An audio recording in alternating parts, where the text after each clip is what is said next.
الرجيم بسم الله الرحمن الرحيم كتب عليكم الصيام كما كتب على الذين من قبلكم لعلكم تتقون صدق الله العظيم قال الله تعالى في شأن حبيبه ونبيه إن الله وملائكته يصلون على النبي يا أيها الذين آمنوا صلوا عليه وسلموا تسليما اللهم صل على سيدنا مولانا محمد وعلى آل سيدنا শাফিঈনা মুহাম্মদ। আমরা যে কয়জন মানুষ পড়তেছি একটু উচ্চ স্বরে পড়লে কায় মনোবাক্যে পড়লে আর একটু কিন্তু শব্দ হওয়া দরকার। একটু কায় মনোবাক্যে হৃদয়টাকে একেবারে মদিনার দিকে চিন্তা করে সবাই আবার একটু সুন্দর করে পড়ি। আল্লাহুম্মা সাল্লি আলা সাইয়্যিদিনা মাওলানা মুহাম্মদ ওয়া আলা আলি সাইয়্যিদিনা শাফিঈনা মুহাম্মদ। আলহামদুলিল্লাহ, আল্লাহ সুবহানাহু ওয়া তাআলার কাছে হাজার শুকরিয়া। এই রমজান পবিত্র মাস, এই পবিত্র জায়গায় একটু আগে ভাগে আল্লাহ তাআলা আমাদেরকে আসার তৌফিক দিয়েছেন, এজন্য শুকরিয়া তান সবাই বলে আলহামদুলিল্লাহ। আল্লাহ তাআলার রহমত ছাড়া, তার দয়া ও অনুগ্রহ ছাড়া আসলে এই রমজান মাস পাওয়া যায় না। কারণ এই মহল্লায় এমনও থাকতে পারে গত রমজানে একসাথে আমাদের সাথে এইরকম মসজিদে বসছেন, আলোচনা শুনছেন, তারাবি পড়ছেন, আজকে তার দু একজন হয়তো এই দুনিয়ায় নাও থাকতে পারে। আল্লাহ তাআলা গত রমজান থেকে এই রমজান পর্যন্ত আমাদের রেখেছেন, এটা কি সৌভাগ্য না দুর্ভাগ্য বলেন তো দেখি? সৌভাগ্য। আরে সৌভাগ্য আল্লাহ তাআলা দান করেছেন, এজন্য আমরা একটু কায় মনোবাক্যে আরেকবার বলে আলহামদুলিল্লাহ। আসলে কখনো আমরা ভাবি না জীবন বলতে কি বোঝায়। কি আমি কি কথাটা ভুল বলছি নাকি? আমরা একটু গভীরভাবে কখনো ভাবি না জীবন বলতে কি বোঝায়। কারণ আমাদের পৃথিবীতে বহুত মানুষ জীবনের বহুত ভাবে বলেছেন এটাকে জীবন বলে, কিন্তু আমি সহজভাবে বলি প্রতিদিন মৃত্যুর দিকে আগিয়ে যাচ্ছি, এটাই হচ্ছে জীবন। কারণ মৃত্যু কিন্তু একটা জায়গা দাঁড়িয়ে আছে। ইজা জা আজালুহুম লা ইস্তাখিরুনা সাআতা ওয়া লা ইস্তাকদিমুন। আল্লাহ বলেন সাআতা মানে কি? কিতাআতুত তুআ, মানে সময়ের খুব একটু অংশকে বলে হচ্ছে সাআ। না ওর একটু আগেও হবে না পরেও হবে না, তার মানে কি আমার বয়স বাড়তেছে না, বয়সেরও কি হায়াতেরও কি হচ্ছে কমতেছে। এইটা সহজভাবে বোঝানোর জন্য আমি বলি আমাদের জীবনটা হচ্ছে বরফের মতো। আমাদের জীবনটা হচ্ছে কি বরফ, কিন্তু তাড়াতাড়ি কি হয়ে যাচ্ছে? ক্ষয় হয়ে যাচ্ছে। বরফ কি ধরে রাখা যায় না? তাহলে জীবনটাকে কিন্তু ধরে রাখা যাবে না। আরো সহজে বলি জীবন হচ্ছে সময়ের সাথে সম্পৃক্ত একটা বিষয়। তার সময় চলে যাচ্ছে কিন্তু আমার হুঁশ হচ্ছে না, আমারও কিন্তু মৃত্যুর দিকে আমি আগিয়ে যাচ্ছি। সবকিছুর একটা প্রস্তুতি আছে, তাহলে মৃত্যুর কি প্রস্তুতি নাই? কি বলেন? তাহলে আমার কি আপনার কি মৃত্যুর প্রস্তুতি নেওয়ার দরকার কি দরকার না বলেন তো দেখি? দরকার। কি মনে হয় সবার? যদি এই চিন্তা থাকতো তাহলে আমার মনে হয় জুমার আজানের পরে এই মসজিদের এক সিল জায়গা ফাঁকা থাকার কথা না। আমার তো মরতে হবে। তৈরি থেকো, তৈরি রেখো কবরের সামান, মসজিদের ওই মাইকে হবে জানাজার এলান। কি বলেন, হবে কি হবে না? তাহলে এই চিন্তা যদি থাকতো যে কোনো মসজিদ থেকে একদিন আমার নাম ঘোষণা হবে, তাহলে এই সমাজে কি আর পাপ কাজ থাকতো? এবং দেখবেন সামাজিক যত পাপ কাজ, বড় বড় পাপ কাজের সভাপতি কিন্তু এই মুসলমানরাই থাকে। যাত্রা গান দেখবেন হিন্দুরা এসে জায়গায় আঞ্জাম দেয় না, মারামারি জ্ঞানজাম সব আমাদের মুসলমানরাই। যাগো নামের আগে আব্দুর রহমান আছে, মোহাম্মদ আনোয়ার হোসাইন আছে, এরাই কিন্তু এই মারামারির প্রথমে লাঠিটা মারে। কথা কি আমি ভুল বলতেছি নাকি একেবারে? কারণ আমার যে মরতে হবে, আল্লাহ তাআলা জীবনটাকে যদি চিন্তা করেন একটা ঘুড়ি, আমরা তো বলি যে ঘুড়ি উড়াই, ছোটবেলায় তো অনেক আগে ছিল, এই মাঠ ফাঁকা ছিল, ছোটবেলায় মানুষ ঘুড়ি উড়াইতো, আমরা দেখছি, আমরাও ছোটবেলায় একেবারে ছোট। তাহলে ঘুড়ি যতই উপরে যাও, লাটাইটা কার হাতে থাকতো? আমাদের হাতে থাকতো না? মুরব্বীরা তো যে বড় বড় বাজ পাখি উড়াইছে ছোটবেলায়, তখন যতই উপরে যাক টান দিলে কি আস্তে নিচে আসতে হয় না? তো আজকে রং বেরঙের এক দুনিয়ায় আমরা যাই করি, টান দিলে কিন্তু আবার অধিক যেতে হবে। এই যাওয়া যে লাগবে, এই চিন্তাটা কিন্তু একটু মাথায় আমাদের নাই। কম করলে ভুল হবে, নাই। যদি থাকে, বাবা ফজরের নামাজ পড়ে, সন্তান ঘুমাই থাকে, ভুল হচ্ছে নাকি? এই বাবা কি করে ফজরের নামাজ পড়ে তার সন্তান বাসায় ঘুমাই থাকে? বলেন তো। আমি আয় করে আমার স্ত্রীকে দিচ্ছি আর আমার স্ত্রী বেপর্দায় থাকে, আমি কেমন স্বামী হলাম? এই প্রশ্নটাকে আমরা কখনো নিজেকে করি? কি বলেন, করা উচিত কি উচিত না? ওখানে গেলে কিন্তু কুল্লুকুম রাইন ওয়া কুল্লুকুম মাসউলুন আন রাইয়াতিহি, আল্লাহ রাসূল বলেছেন প্রতিটি মানুষ প্রতিটি বিষয়ে দায়িত্ববান, তার দায়িত্ব সম্পর্কে আল্লাহ জিজ্ঞেস করবেন। তাহলে এখন আমরা একটা সংসারের দায়িত্বে আছি, কেউ একটা সমাজের দায়িত্বে আছি, আল্লাহকে এটা ধরবেন না? কি মনে হয় আপনাদের? যাতে আল্লাহর আদালতে যদি আল্লাহ কিয়ামতের দিন কাউকে ধরেই বসে, কেউ পার পাবে না নবীরা ছাড়া। আমি আপনি কেউ পার পাওয়ার রাস্তা নাই। এখন যদি পার পাইতে হয়, রাস্তাটা কি? আমি কি কথা বুঝাইতে পারতেছি? যদি আল্লাহর আদালতে যদি পার পাইতে হয়, দুনিয়ার আদালতে টাকা পয়সা দিয়ে পার পাওয়া যায় কি যায় না? আল্লাহর আদালতে কি টাকা দিয়ে পার পাওয়া যাবে? আছে না কিরকম কোন সিস্টেম? এখানে উকিল পছন্দ হয় না, যে দল ক্ষমতায় ওই দলের উকিল ধরতে হয়। তার জজ গোছাতে ভাব ভালো থাকে, বড় উকিল ধরলে অনেক সময় জজরা পেশারেও জামিন দিয়ে দেয়, বড় উকিল ধরছে। আর যার টাকা আছে, একজনের জায়গায় 10 জন বড় বড় যারা নেতা থাকে বার কাউন্সিলের, এগুলো ঠিক করে যে আসে না, যে আমার একটা মামলা আছে, 10-12 জন গেলাম, কিয়ামতের দিন কি 10-12 জন লইয়ে যাওয়ার কোনো রাস্তা আছে? একবার একটু প্রতিদিন ঘুমানোর আগে চিন্তা করতে হবে যে আমার কিন্তু ওই পথে যেতে হবে, রাস্তা কি? রাস্তা, এই রাস্তা বের করার জন্য আল্লাহ রোজা দিয়েছে, সোজা বাংলা হিসাব। এই রাস্তাটা যাতে আমরা বের করতে পারি, এর জন্য কি আসছে? রোজা। রোজার এখানে বিষয় কিন্তু দুইটা, একটা হচ্ছে রোজা কুতিবা আলাইকুমুস সিয়াম, রোজা ফরজ করেছেন, এর পিছে কিন্তু আবার আল্লাহ বলছেন শাহরুর রমাদানুল্লাযী উনজিলা ফীহিল কুরআন। এখানে কিন্তু রমজান মাস বলছে, রোজা বলে নাই। আমি কি কথা বুঝাইতে পারতেছি আপনাদের? এক আয়াতে আল্লাহ বলছে রোজা, পরে যেয়ে বলছে আবার রোজার মাস।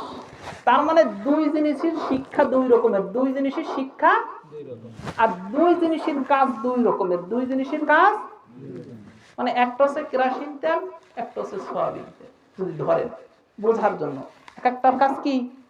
একটা হলো জলে, আর একটা হচ্ছে আগুনের ভিতরে ভাজি করে জিনিসপত্র, কি তাই না? এখন আগে প্রথমটা একটু বোঝার চেষ্টা করি, কারণ গত শুক্রবার আপনাদের এখানে আল্লাহ আনছিল, এই শুক্রবার আল্লাহ ঠেলে নিয়ে আসছে যেভাবে হোক। লাআল্লাকুম তাত্তাকুন, আল্লাহ বললেন আমি তোমাদের রোজা ফরজ করেছি যাতে তোমরা তাকওয়া অর্জন করতে পারো। গত শুক্রবার বলছিলাম তাকওয়া হচ্ছে মা ইয়াস্তানি ওয়ালিল কাবাইর, যে জিনিসটা মানুষকে কবিরা গুনাহ থেকে বাঁচাইতে পারে। এই তাকওয়ার যদি এখানে কিছু আরবি ব্যাকরণের সিস্টেম আছে, মুদাররাত আর মজিদ ফি, ওগুলো আপনাদের বোঝার দরকার নেই। সহজভাবে যদি বলি, এইটা মূলত আসছে আল বেকায়াতু মাজদার থেকে। বেকায়াতু শব্দের অর্থ নিজেকে রক্ষা করা, নিজেকে কি দিয়ে নিজেকে রক্ষা করবো, প্রশ্ন জাগে কি জাগে না? আমি বুঝাইতে, আমার কথা কি ঠিক আছে তো? না বুঝলেই বলবেন। কি থেকে নিজেকে রক্ষা করব? এর দুইটা কথা সহজ। একটা হচ্ছে পাপ থেকে নিজেকে রক্ষা করব, আর এর কারণে জাহান্নামের আগুন থেকে নিজেকে রক্ষা করা। এখন কথা, পাপ কি? পাপ, আমরা তো বলে বেটা পাপ করিস না, পাপটা জিনিসটা কি এইটা কি বোঝার দরকার আছে কিনা? এবার একখানা হাদিস শোনেন। وعن أبي أمامة رضي الله تعالى عنه قال أن رجلا سأل رسول الله صلى الله عليه وسلم, এক ব্যক্তি এসে আল্লাহর রাসূলকে প্রশ্ন করলেন, মানে ঈমান, হুজুর ঈমান কাকে বলে আমাকে একটু বলেন তো, আমার ঈমান ঠিক আছে কি আছে না? قال رسول الله صلى الله عليه وسلم, আল্লাহর নবী মুহাম্মদুর রাসূলুল্লাহ সাল্লাল্লাহু আলাইহি ওয়াসাল্লাম বলতেছেন, মা সাররাতকা হাসানাতুকা ওয়া ইযা সাআতকা সাইয়্যাতুকা। আল্লাহর রাসূল বলতেছেন, যখন তুমি ভালো কাজ করবে তখন তোমার মনের ভিতরে আনন্দ লাগবে, আর যখন তুমি খারাপ কাজ করবে তখন তোমার অন্তরের ভিতরে কষ্ট লাগবে। ফাআনতা মুমিনুন, তাহলে তুমি হচ্ছে ঈমানদার, তাহলে তোমার ঈমান আছে। আর যদি বোঝা যায়, এর উল্টোটা এবার একটু ঘুরাম, যদি বোঝা যায় ভালো কাজ করলে তোমার অন্তরে আনন্দ লাগে না, খারাপ কাজ করলেও কোনো অনুভূতি আসে না, খারাপ কাজ করলেও তুমি বোঝো না যে এই খারাপ কাজ আমি করেছি, তাহলে তার ঈমান ঠিক মতো নাই, তাহলে তার ঈমান নাই। এখন প্রশ্ন আর একটা জাগে, আমি বললাম লা ইলাহা ইল্লাল্লাহু মুহাম্মাদুর রাসূলুল্লাহ, আর আমি যদি বলি আপনার ঈমান নেই, কেউ কি আমার থবে নেই জায়গায়? কি হুজুর এডিরো এডিরো আস্ত কাফের, এডার ঈমান নেই, সবার গায়ে দিয়ে বাউড়া ধরে, কি প্রশ্ন এরকম হবে না? এখন এইটা বোঝার জন্য আরেকটা বিষয় আছে, ইন্নামাল মুমিনুনা আল্লাযীনা ইযা যুকিরাল্লাহু ওয়াজিলাত কুলুবুহুম ওয়া ইযা তুলিয়াত আলাইহিম আয়াতুহু যাদাতুহুম ঈমানা ওয়া আলা রাব্বিহিম ইয়াতাওয়াক্কালুন। আল্লাহ সুবহানাহু ওয়া তাআলা বলতেছেন, শুধুমাত্র ইন্নামা মানে অনলি, শুধুমাত্র মায়ের কাফফা যুক্ত হয়েছে, শুধুমাত্র তারাই হবে মুমিন যখন তাদের সামনে আল্লাহ তাআলার নাম স্মরণ করা হবে, তখন তাদের অন্তরটা আল্লাহর ভয়ে কেঁপে উঠবে। আর যখন তাদের সামনে কোরআনের আয়াত তেলাওয়াত করা হবে, সাথে সাথে মানুষগুলোর ঈমান বৃদ্ধি পাবে, আর তারাই একমাত্র আল্লাহর উপর নির্ভর করে। এই তিনটে কথা, এই আয়াতের এইখান থেকে যে তাফসীর আছে, এর কিছু বিষয় আছে, এখানে বলা হয়েছে তার ঈমানের শক্তি বৃদ্ধি পায় এবং ঈমানের শক্তি কি হয়, কমে যায়। এখন বিদ্যুৎ আছে, লাইট যদি না জ্বলে, ওই বিদ্যুতের বিল আপনারা কেউ দিবেন? আর ওই লোক মিটার রিডিং দেখতে আসলে ওরে বাঁধবেন কি বাঁধবেন না বলেন তো দেখি? উঠবে না। আর বাজিয়ে দেবেন, বেটা তোরা কারেন্ট দিস, লাইন পাই না বাড়ি, কি ফাজলামি শুরু করছিস, কি বলবেন না? তাহলে আপনি বললেন লা ইলাহা ইল্লাল্লাহু মুহাম্মাদুর রাসূলুল্লাহ, আমি আল্লাহর উপর ঈমান এনেছি, আমি এই কালেমা পড়েছি, তাহলে আমি কাজ যদি একটাও ঈমানের না করি, আমার এই ঈমানের যদি পাওয়ার না থাকে, তাহলে ওই ঈমান দিয়ে কি বাঁচা যাবে? না, যাবে? তাহলে বুঝলাম ঈমান হচ্ছে ওই জিনিস, তার অন্তরের ভিতরে এমন একটা শক্তি থাকবে, যে শক্তির কারণে যদি ওই লোক ভালো কাজ করে, সাথে সাথে তার ভিতরে আনন্দ অনুভব হবে। আরে আজকে একটু সকালে মসজিদে এসে আলহামদুলিল্লাহ আলহামদুলিল্লাহ, আমি আজকে 100 বার জিকির করেছি আলহামদুলিল্লাহ আলহামদুলিল্লাহ, আল্লাহ আজকে আমি হারাম থেকে বেঁচে আসছি, চোখের গুনাহ থেকে বেঁচে আসছি, আল্লাহ বাদখালী স্কুলে কনসার্ট হয়েছে আজকে আমি যাই নাই। এরকম যুবক পাওয়া খুব কঠিন, ঠিক আজকে ভুল হচ্ছে নাকি? এরকম যুবক পাওয়া এই সমাজে খুব কঠিন, যে বাদখালী স্কুলে কনসার্ট হবে আর সে যাবে না। তাহলে বুঝতে হবে এই যুবকের ঈমান ঠিক আছে। আমি আরো একটা সহজ উদাহরণ দেই, আরো সুন্দর করে বুঝবেন। মুমিনের এবং ফাসেকের বৈশিষ্ট্য হচ্ছে মাছি আর মৌমাছি, এটা তো বুঝেন না? মাছি গুড় করেও পড়ে, মিষ্টি করেও পড়ে কি পড়ে না? আর মৌমাছি কোনদিন গুড় করে কেউ দেখছেন? এমনকি যদি কোনো খারাপ জিনিসের উপর খারাপ ফুলের মধু সংগ্রহ করে, ও যদি ওর বাসায় ওই খারাপ মধু নিয়ে ফেরে, সাথে সাথে ওকে মেরে ফেলানো হয়। কারণ যেখানে মৌচাক দেখবেন নিচে 2-4-5টা মৌমাছি মরা থাকে। তার কারণ হচ্ছে যদি কেউ খারাপ মধু নিয়ে যায়, সাথে সাথে ওরে মেরে ফেলা হয়। এইটা থেকে আল্লাহ তাআলা একটা সুন্দর আমাদের শিক্ষা দিয়েছেন, যারা সমাজে খারাপ কাজ করবে ওদেরকে তোমরা শাস্তি দিবে। ওদেরকে কি দিতে হবে? শাস্তি। আর মাছি, ওর কি কোনো শাস্তি আছে? ও গুড় পরেও পড়ে, রসগোল্লার পরেও পড়ে। ঠিক যারা পাপিষ্ঠ মানুষ, যাদের ইমানে পাওয়ার নেই, ওরা খারাপ কাজের উপরেও পড়ে, ভালো কাজের উপরেও পড়ে। আর যারা মুমিন ব্যক্তি হয়, যাদের অন্তরে আল্লাহ তাআলার ভয় আছে, যারা আল্লাহ তাআলাকে ঠিকমতো ভয় করে, যাদের ঈমান আছে, কঠিন আকারে বিশ্বাস করে, এরা কোনোদিন খারাপ কাজের উপর পড়বে না। ওদের আচরণ হবে মৌমাছির মতো, সবসময় নেক আমলের উপরে ওরা পড়বে এবং খারাপ জিনিস থেকে নিজেকে বিরত রাখবে। কারণ চিন্তা করবে, আল্লাহ তাআলার সামনে যখন আমি কিয়ামতের দিন দাঁড়াবো, ওয়ান্তাজুল ইয়াউমা আইয়ুহাল মুজরিমুন, সাথে সাথে আল্লাহ তাআলা বলবে, পাপিষ্ঠরা তোমরা আলাদা হয়ে যাও। এবং পাপিষ্ঠরা সেদিন সবার সামনে আলাদা হয়ে যাবে। এবং আল্লাহর সামনে যদি দাঁড়াই, আমার পাপিষ্ঠ মানুষের সামনে দাঁড়ায়, পাপিষ্ঠ মানুষের কাতারে আমার সিরিয়াল হয়, এর চাইতে বড় অপমান আর কিছু কি আছে? কারণ ওই লাইনে থাকবে আবু জাহেল, ওই লাইনে থাকবে ফিরআউন, ওই লাইনে থাকবে নমরুদ। এবং আমারও লাইনটা যদি দেখা যায়, আমিও নমরুদের লাইনে দাঁড়াই, আমিও যদি ফিরআউনের লাইনে দাঁড়াই, তাহলে কত বড় হতভাগা আমি হলাম, একটু চিন্তা করেন তো। আর যে লাইনে থাকবে মুহাম্মদুর রাসূলুল্লাহ সাল্লাল্লাহু আলাইহি সাল্লাম, হযরত আদম আলাইহিস সালাতু ওয়াস সালাম থেকে হযরত মুহাম্মদুর রাসূলুল্লাহ সাল্লাল্লাহু আলাইহি সাল্লাম, এদের মতো মানুষ যে লাইনে থাকবে, সেই লাইনে যদি আমি থাকতে পারি, তাহলে আমার ভাগ্যটা কত ভালো হবে চিন্তা করেন তো। এবার কি ভাগ্য কি ভালো হবে না খারাপ হবে? এখন নিজেকে নিজে প্রশ্ন করেন যে ভালো কাজ করলে ভালো লাগে, খারাপ কাজ করলে কষ্ট লাগে, এই গুণ আমার ভিতরে আছে কি না? যদি থাকে তাহলে বুঝতে হবে না আমার পাওয়ার ঠিক আছে, আমি ঈমানের লাইনে আছি। আর যদি না থাকে, তাহলে চিন্তা করতে হবে ঈমানের লাইনে কি করে আসা যায়, সেই রাস্তা খুঁজতে হবে। কি কথা স্পষ্ট তো? এর পরের টুকে আসেন। এরপরে ওই লোকের এই কথা বলার পরে আর একটু শোনার ইচ্ছা জাগছে। ক্বালা ইয়া রাসূলুল্লাহ ফামাল ইসমু, তখন ওই ব্যক্তি আবার আল্লাহর রাসূলকে বলে, হে আল্লাহর রাসূল, আমাকে একটু বলে দেন পাপ কাকে বলে? ক্বালা, আল্লাহর রাসূল সাল্লাল্লাহু আলাইহি সাল্লাম বলতেছেন, ইযা হাকা ফি নাফসিকা ফাদাউহু। আল্লাহর রাসূল তখন বললেন, যখন তোমার কাছে কোনো কিছু করতে যাবা, তোমার অন্তরে একটা খটকা লাগবে যে এই জিনিসটা করা যাবে কি যাবে না। যদি এই খটকা তোমার লাগে, ফাদাউহু, তাহলে তুমি ওইটা ছেড়ে দাও, আর ওইটা হচ্ছে কি পাপ। এখন আমাদের তো খটকা লাগে না, কি কথা বোঝা যাচ্ছে? ঘরে ঘরে মহিলারা যে পরিমাণ টিভি জিকির করে, একজন আর কি মনে হয়েছে টিভি দেখলে কষ্ট লাগে? কারো কি মনে হচ্ছে আরো টিভি দেখলে কি যে মজা লাগে? একজন নাটকটা যা হইছে না, কি যে কন্যা আপা, আপনি তো কাল জানলে কাল সন্ধ্যায় এমন একটা গান হইছে যা আমি জীবনে বুঝতে পারবো না।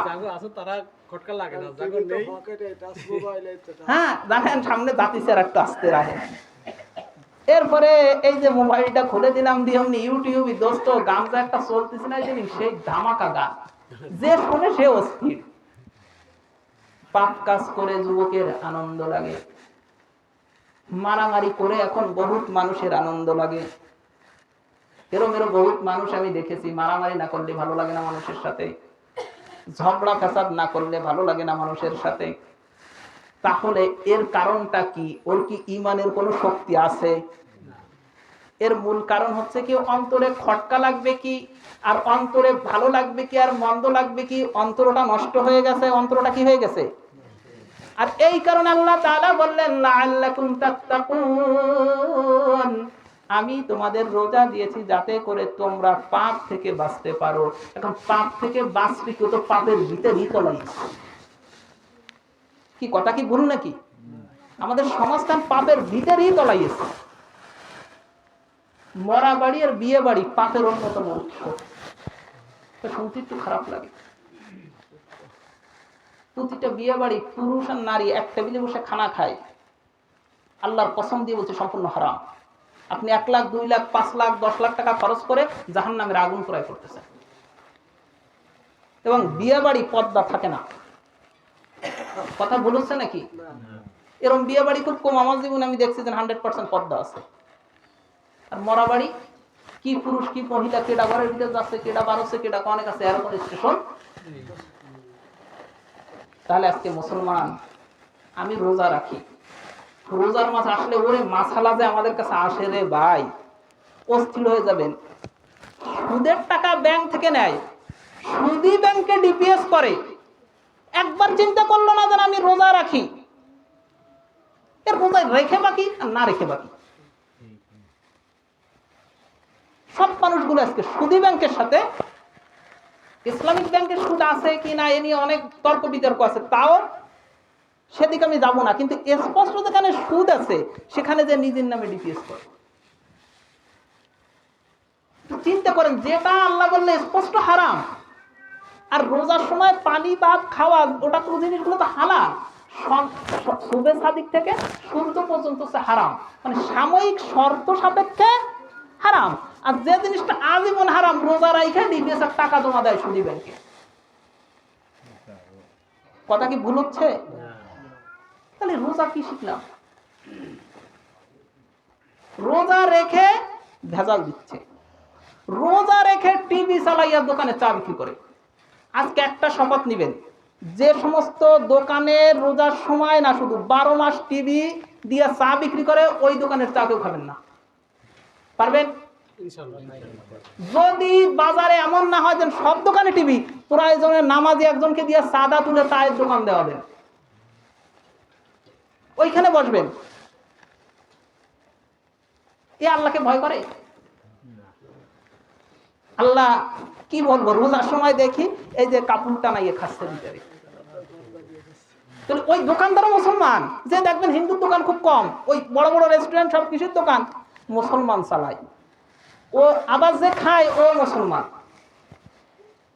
আমি একবার রোজায় যে সময় ইউনিভার্সিটিতে পড়ি, কিছু লোক খাচ্ছে রাস্তার পাশে, আমি যে দেখতেছি ছাগলের গোশ খায় না গরুর গোশ খায়, আমি একটু লক্ষণটা বুঝিয়ে দেখি। যাইয়া গোশের যে পিস আমি বুঝতেছি ওরা গরুর গোশ খায়, তাহলে বুঝলাম এগুলো হিন্দু না, এরা মুসলমানের সন্তান। এবং সে দাবি করে কি তাদের চাইতে শিক্ষিত আর কিছু নাই। হুজুররা তো কিছু বোঝে না, আমরা তো কিছু বুঝি নাই দেশে। মানুষ তখন মানুষ হয় যখন সে আল্লাহকে চেনে।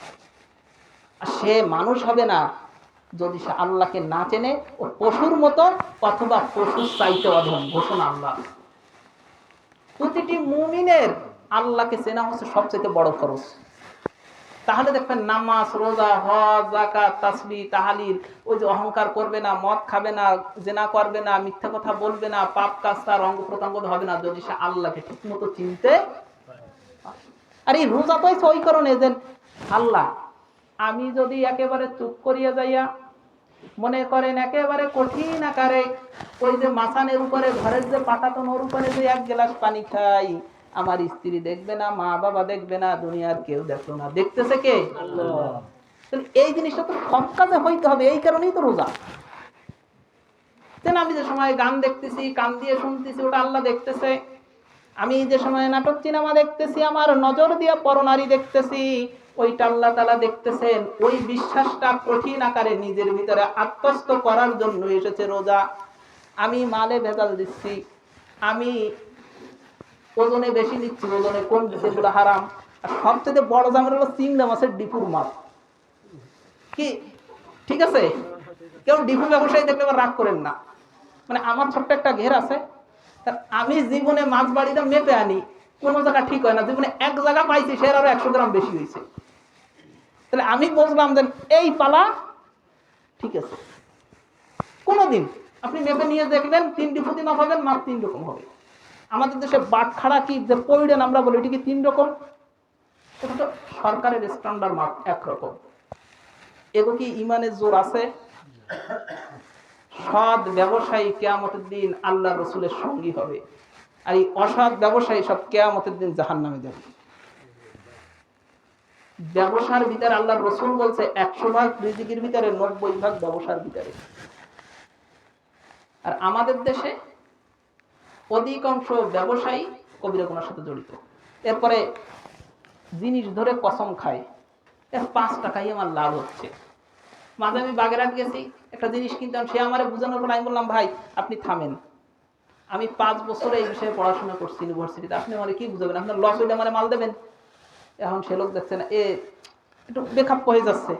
পরে আমি বললাম, এটা আমাকে আপনার বুঝাতে হবে না, আপনার সব জিনিস আমাকে দেখাবেন, আমি সেটা ধরে পছন্দ করে বুঝবো কোনটা ভালো কোনটা মন্দ, আপনার বুঝাতে হবে না। এরা খারাপটাকেও যদি ভালো বলে, আমার আপনার তো কিছু করার নাই। তাহলে আমরা মুসলমান পরিচয় লিখি, কামগুলো কি মুসলমানের হচ্ছে? তাহলে এবার আসেন, আলোচনা শেষ করে ফেলতে হবে, মানে 1:11 বাজে। এখন আমাদের কোনটা সঠিক আর কোনটা ভুল এইটা ধরতে পারি না। এর কারণ হচ্ছে আমাদের গুনাহ। এর কারণ কি? এই কারণে আল্লাহ বলছেন, নিজেকে গুনাহ থেকে বাঁচাও, গুনাহ থেকে বেঁচে গেলে তুমি সব বুঝে ফেলবা। আমি কি আলোচনাটা বুঝাইতে পারতেছি আপনাদের কোন জায়গাটা কই যাচ্ছি? কারণ গুনাহ করলে অন্তর কঠিন হয়ে যায়। কারণ আল্লাহ তাআলা নিজেও গুনাহের সবচাইতে বড় কুফল হচ্ছে এদের অন্তর শক্ত হয়ে যাবে এবং হেদায়েত এদের কপালে জুটবে না। সেটাও বুঝতে পারবেন। আলাম ইয়ানিল্লাযীনা আমানু আন তাখশা কুলুবুহুম, আল্লাহ তাআলা বলতেছেন, যারা ঈমান এনেছো তাদের কি এখনো সময় হয় নাই আল্লাহ তাআলার ভয়ে এবং আমি যা নাজিল করেছি এর ভয়ে তোমাদের অন্তর কি একটু নরম হয় না? মানে যে সময় আল্লাহ তাআলার ইবাদতের কোনো হুকুম আসে, তখন কি তোমার অন্তরের ভিতরে একটু লড়ে চড়ে উঠে না, যেন আল্লাহ এই কথাটা বলেছে? তোমরা তাদের মতো হয়ো না যাদের কিতাব দেওয়া হয়েছিল তোমাদের পূর্বে, ফাতাল আলাইহিমুল আমাদু, কিছু কাল অতিবাহিত হয়ে গেল, ফাকাসাত কুলুবুহুম, এর কারণ এদের অন্তরগুলা, কাসাত কুলুবুহুম, অন্তরগুলা কঠিন হয়ে গেল, ওয়া কাসীরুম মিনহুম ফাসিকুন, এর কারণ ছিল এরা অধিকাংশ পাপিষ্ঠ। সুতরাং পাপ কাজ করলে অন্তর কি হয়ে যায়? এই কারণে রোজা আল্লাহ এই কারণে দিয়েছে, পাপ কাজ থেকে ফিরে থাকবা, তোমার অন্তরটা নরম থাকবে, আল্লাহর হুকুম পালনের জন্য তোমার মন সবসময় প্রস্তুত থাকবে। এবার আরেকটা হাদিস শোনেন। وعن أبي هريرة رضي الله تعالى عنه قال قال رسول الله صلى الله عليه وسلم إن المؤمن إذا أذنب كانت نقطة سوداء في قلبه فإن تاب واستغفر سكل قلبه। আল্লাহর রাসূল হযরত আবু হুরায়রা হতে বর্ণিত, তিনি বলতেছেন, নিশ্চয় যখন কোন মুমিন পাপ কাজ করে, ইন্নাল মুমিনা ইযা আযনাবা কানাত নুকতাতুন সাওদাউন ফি কলবিহি, তখন তার অন্তরে একটা কালো দাগ পড়ে, ফা ইন তাবা ওয়াস্তাগফারা সুকিলা কলবুহু, যদি ওই ব্যক্তি সাথে সাথে তাওবা করে এবং আল্লাহর কাছে ক্ষমা চায়, আল্লাহ তাআলা ওই দাগটা মুছে দেয়। ওয়া ইন যাদা যাদাত হাত্তা তাআলু কলবাহু, ওই ব্যক্তি যদি এই পাপ কাজ করতে থাকে তখন তার অন্তরের ওই কালো দাগটা আস্তে আস্তে বড় হতে থাকে। এরপরে আল্লাহর রাসূল আয়াত পড়লেন, কাল্লা বাল রানা আলা কুলুবিহিম বিমা কানু ইয়াকসিবুন, কখনো সম্ভব নয়, ওদের অন্তরে ওদের কৃত কর্মের কারণে জং ধরেছে, এই কারণে ওদের দ্বারা কখনো সম্ভব নয়। তার মানে আল্লাহ তাআলার পথে আসা ওদের জন্য কখনো সম্ভব নয়। আরো একটা আয়াত আছে, আল্লাহ তাআলা আল্লাহর রাসূলকে বলতেছেন, আবার আইতা মানিত্তাখাযা ইলাহু হাওয়াহু, আপনি কি দেখেন না কিছু মানুষ আছে তারা নিজেদের ইচ্ছাকে হচ্ছে নিজেদের উপাস্য বানাইছে, আর ওই কারণে আল্লাহ তাআলা খতামা মোহর মেরে দিয়েছেন আলা কলবিহি ওয়া সামিহি, আল্লাহ তাআলা এদের অন্তর এবং কানে মোহর মেরে দিয়েছেন, ওয়া বাসারিহি আলা গিশাওয়া, আর আল্লাহ তাআলা এদের চোখে একটা আবরণ দিয়ে দিয়েছেন। তার মানে গুনাহ করার কারণে, এই আয়াতের বিষয়টা হচ্ছে মানে নিজের খেয়াল খুশি মতো চলার কারণে কিন্তু গুনাহ হয়। আল্লাহর বিধান মতো চললে কি গুনাহ হয়? যখনই আমি নিজের মতো চলবো তখন ওইটার আল্লাহর ইবাদত হয় না, তখন ওইটা শয়তানের ইবাদত হয়ে যায়। কারণ ইবাদত দুই প্রকার, একটা হচ্ছে আল্লাহর ইবাদত আর একটা হচ্ছে শয়তানের ইবাদত। হয় আল্লাহর মতো হবে, আর যখন আমার নিজের মত মতো কোনো কাজ করব তখন ওইটা গুনাহ হবে এবং শয়তানের মতো হবে। কথা বোঝা যাচ্ছে? এই কারণেই আমি যতই রোজা রাখি নিজের মতটাকে আগে বাদ দেন, কোনো কাজ আমার মতে করব, আল্লাহর মতে করব, রাসূলের দেখানো পথে করব। আল্লাহ তাআলা 15 বাজে, আর 2 মিনিট সময় নেব। فَإِن لَّمْ يَسْتَجِيبُوا لَكَ فَاعْلَمْ أَنَّمَا يَتَّبِعُونَ أَهْوَاءَهُمْ। আল্লাহ তাআলা নবীকে বলতেছেন, যদি আপনার কথায় সাড়া না দেন তারা নিজেদের মত মতো চলে। ওয়ামান আদাল্লু মিম্মান ইত্তাবা হাওয়াহু বিগাইরি হুদাম মিনাল্লাহ। যারা আল্লাহর দেওয়া বিধি বিধানের পরিবর্তে নিজের দেওয়া মত মতো চলে, ইন্নাল্লাহা লা ইয়াহদিল কওমাজ যালিমিন। আল্লাহ তাআলা ওই জালিম সম্প্রদায়কে হেদায়েত দান করেন না। তাহলে কি বোঝা গেল? আমি আমার মতকে কোরআন হাদিসের মত বাদ দিয়ে যদি আমার জীবন চালাই, তাহলে আল্লাহ তাআলা আমার জন্য হেদায়েত লিখে রাখেন না। আর যাতে আল্লাহ তাআলার বিধিবিধান আমার অন্তরে বসে, আমার অন্তর, একটু আগে যে হাদিসটা আলোচনা করছি, ফাইন তাবা ওয়াস্তাগফারা, যদি তওবা করে ইস্তেগফার পড়ে, তাহলে অন্তরের ওই দাগগুলো কি হয়ে যায়? উঠে যায়। তখন অন্তরটা কি হয়ে যাবে?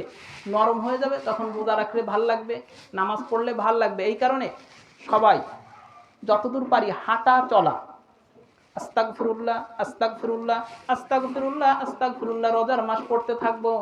আর আল্লাহ মাপ চাই, আল্লাহ মাপ চাই। ভোর রাতে উঠে সেহরি খাইতে গেছেন, খেয়ে আবার আরেক ঘরে আসছেন, শুইতে গেছেন, বসতে গেছেন, চলতে গেছেন, উঠতে গেছেন, শুধু এই মাপটা আল্লাহর কাছ থেকে পাওয়া যায় নাকি রমজানে, সেই চেষ্টাটা করেন। আস্তাগফিরুল্লাহ আস্তাগফিরুল্লাহ আস্তাগফিরুল্লাহ পড়তে থাকি। এটা অনেক বড় আলোচনা, সামনে আগাবো না। তাহলে আল্লাহ আমাদের দুনিয়া এবং আখিরাত সাজাই দেবেন। আমরা যদি ঈমান এবং আমল সাজাই, আল্লাহ আমাদের দুনিয়া আখিরাত দুইটা সাজাইয়া দিবেন ইনশাআল্লাহ। যদি আমার এই কথায় অল্প কিছুক্ষণ কথা বললাম, যদি আপনারা কষ্ট পান, আল্লাহর রাস্তায় ক্ষমার দৃষ্টিতে দেখবেন। আর আমরা যে কথাগুলো বললাম, প্রথমে যেন আমি মানতে পারি, আমিও মানতে পারি, আপনারাও যেন আল্লাহ মানার তৌফিক দান করুক, আমিন। এবং জান্নাতে যেন আল্লাহ সবাইকে একসাথে মেহমান বানাই, সবাই বলে আমিন। আসসালামু আলাইকুম ওয়া রাহমাতুল্লাহ।